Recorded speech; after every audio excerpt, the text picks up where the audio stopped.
This is Art History with Kenneth on the KJL podcast channel, a series where timeless masterpieces are brought to life through the lens of artist and host, Kenneth J. Lewis Sr. Each episode takes viewers on a visual and historical journey, uncovering the stories, styles, and significance behind the world's most influential artists and art movements. From bold brushstrokes to revolutionary ideas, this is where the past meets creative perspective. The journey begins now.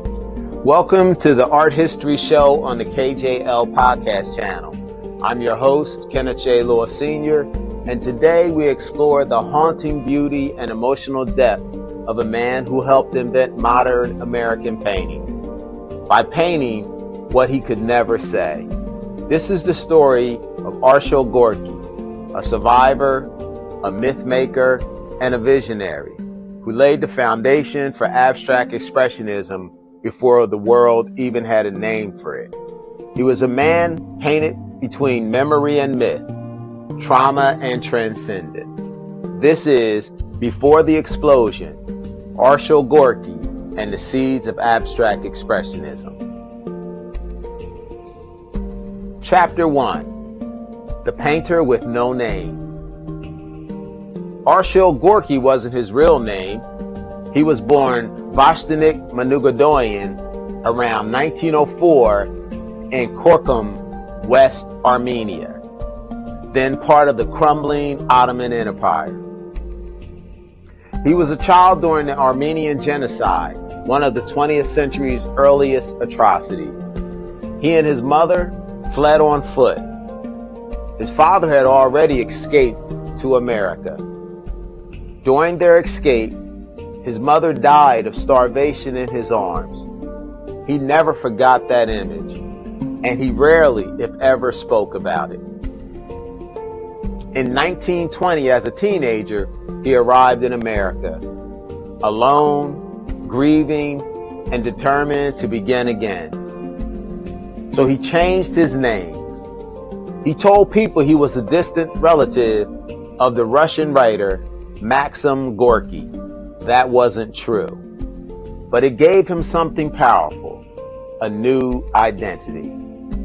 It wasn't erasure, it was transformation. He was no longer a refugee, he was a painter. That act of reinvention, of self-mythology, would define his life and his art. Chapter 2, Learning to Speak Through Paint. In the 1920s and 30s, Gorky immersed himself in art. He studied relentlessly, copying the masters, Picasso, Cézanne, and Ingres. He even taught at New York art schools, absorbing European modernism like a second language. Critics dismissed his early works as derivative, and in some ways they were. But Gorky wasn't trying to copy. He was teaching himself how to speak. For a man who had seen unspeakable horror, painting became a kind of language. Even in his self-portrait with mustache or still life with bananas, there's a tension in his brushwork. Something just beneath the surface, something aching to break free. And eventually it did. By the early 1940s, Gorky's work took a dramatic turn. He no longer was painting what he saw, he was painting what he remembered, and what he couldn't remember earlier. He encountered the surrealists who had fled Europe during World War II. Breton, Ernst, Mata, and was deeply influenced by their interest in automatism and the unconsciousness. It was the perfect key. Suddenly, his lines flowed freely. His forms became organic, dreamlike, and haunting. He had found his voice, not through imitation, but through intuition.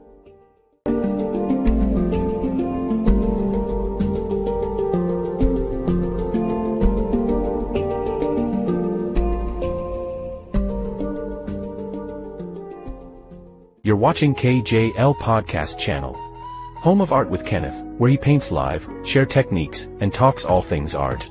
The Art History Show, highlighting legendary artists from the past and their lasting impact. The Muse Unveiled Show Experience, where real people become timeless works of art. Don't miss the Gallery and Museum Tour Show, taking you through inspiring exhibitions and creative spaces across the country. Join us monthly for coffee, tea, paint and sip, a relaxed, hands-on event at the KJL Art Sanctuary. Commissioned accepted, and now is the perfect time to begin your journey as a collector. Want to support the channel? Tap the Buy Me a Coffee link in the description. Plan your visit to the KJL Art Sanctuary Gallery and Studio at 310 4th Street, Ewing, New Jersey.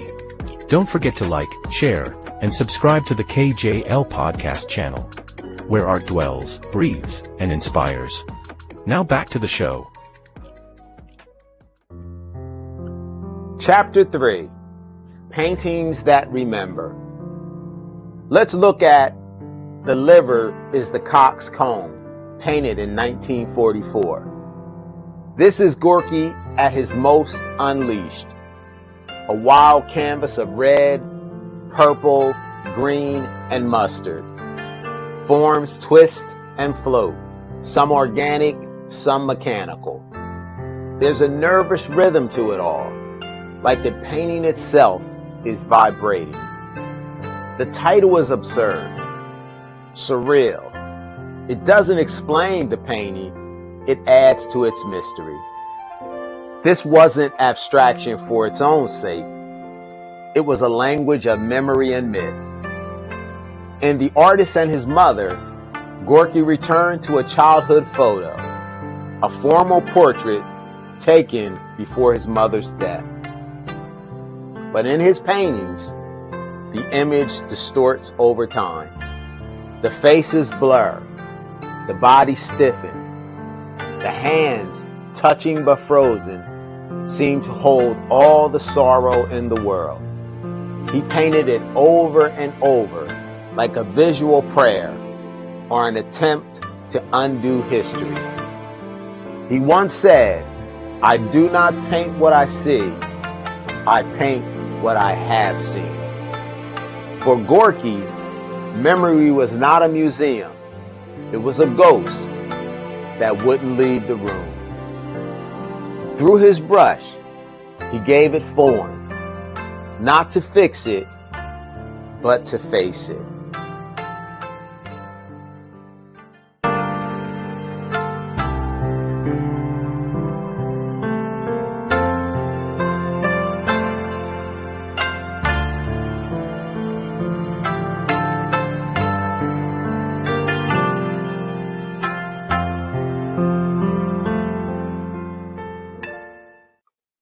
Chapter 4, The Body Breaks, the Spirit Paints.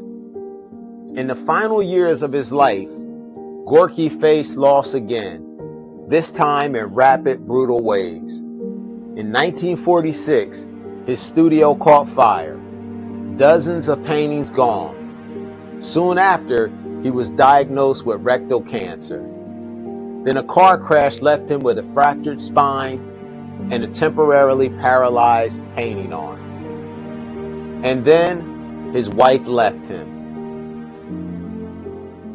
A life built from reinvention began to collapse, and yet he kept painting.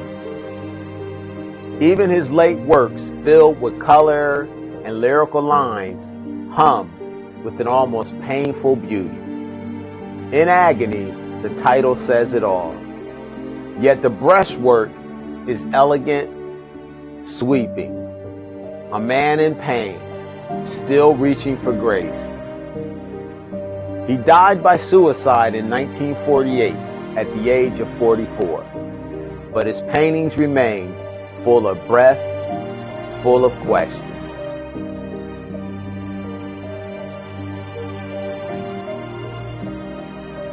Chapter 5. The explosion that followed. When we think of abstract expressionism, we think of chaos, of Pollock's drips, of Rothko's floating blocks, of de Kooning's violent gestures. But before all of that, there was Gorky. He gave American painting permission to feel, to speak without words, to remember without clarity. He wasn't a performer. He wasn't a showman. He was a poet in paint. The artists who followed him all felt his impact, whether they admitted it or not. Pollock called him a mentor. De Kooning called him the father of us all. He bridged Europe and America, personal trauma and public invention, memory and myth, and he did it not through explosions, but through tremors, through silence, through lines that bent like memory itself.